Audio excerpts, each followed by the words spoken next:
ঘরের নতুন আলমারি কিন্তু চলে এসেছে আর এই জায়গাটা আমরা ফাঁকাও করে দিয়েছি। আপাতত বাড়িতে কেউ নেই, তোমরা সবাই জানো। বাবাকে নিয়ে দাদা রিপন কাল রাত্রেবেলা বেরিয়ে গেছে বেলুড়ে, আর এখন দোলা দিয়েও বাড়িতে নেই, আর এখন চলে এসছে। কালকে আমরা কত চেষ্টা করলাম বলো মা, ফোন করে যেন কালকে দিয়ে দেয়। আমরা দুই মাই এখন আমরা দুইজন রয়েছি, তার মধ্যে মায়ের আজকে একাদশী, মা কিছুই ধরবে না করবে না, আজকেই এসেছে। তো যাই হোক দেখো এখানে এতটাই মানে যেহেতু এটা 4 ডোর, তার জন্য এই জায়গাটা অনেকটা ছোট পড়ে যাচ্ছে। এখান থেকে যে কি করে ঘোরাবে দেখো। নতুন ফ্রিজটাকে আবার বের করা হলো ঘর থেকে, আর এটা এখন খুলে মানে পার্স পাতে খুলে তারপরে ঢোকানো হবে। এবার দেখা যাক কিভাবে ঢোকায়, আর সেটিং করার পর দেখাবো। মা তোমার কালারটা কি ভালো লাগছে? মা এখনো বুঝতে পারছে না, ওই যে তুমি পুরো সেটিং হলে বুঝতে পারবা। ওই যে ওইখানে সামনেটা, হ্যাঁ হ্যাঁ হ্যাঁ সুন্দর কালার, ভালো কালার, ভালো, ওটা মানে খুব সুন্দর লাগবে এই ঘরে।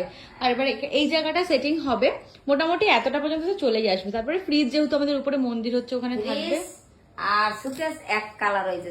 হ্যাঁ হ্যাঁ হ্যাঁ একই রকম হয়েছে। বাস সেটিং করার পর কেমন লাগে সেটা তোমাদের সাথে